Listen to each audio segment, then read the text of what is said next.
Undoubtedly, many of you woke up this morning to the same news that I did, that the United States government had engaged in military action in Venezuela to apprehend its president, Nicolas Maduro, based on a grand jury indictment from the United States that he had been engaged in drug trafficking. I think we can all agree that if anyone's engaged in drug trafficking and engaged in illegal activity, that they should be apprehended, they should be arrested. But in this case, we have to ask ourselves, is this the whole story? Is this the entire truth?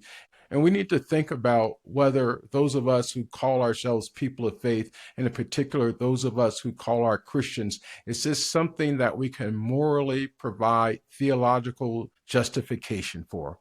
There's no doubt there will be people, Christians, who try to provide theological justification for this, that they'll frame this as an righteous act, an act of good versus evil, where we should support our government wholeheartedly.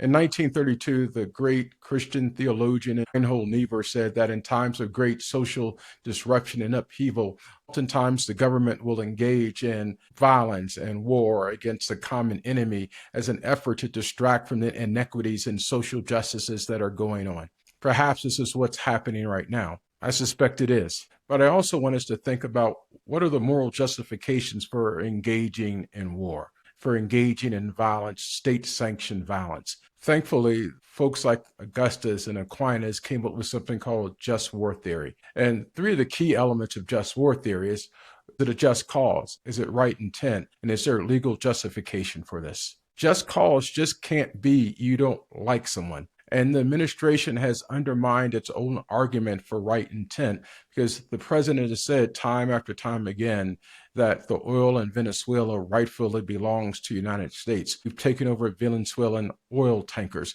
and we've never proven that the boats that they've attacked coming out of Venezuela actually carry drugs. Maduro's a bad man. There's no doubt about that.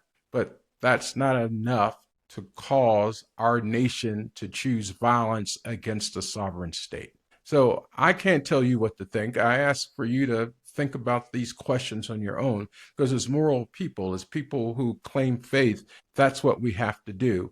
We can't uncritically and without question assume the arguments of the government are correct. Thank you for taking some time to listen to me. And I ask that you go check out my new podcast on YouTube, Faithful Witness with Terrence Carroll.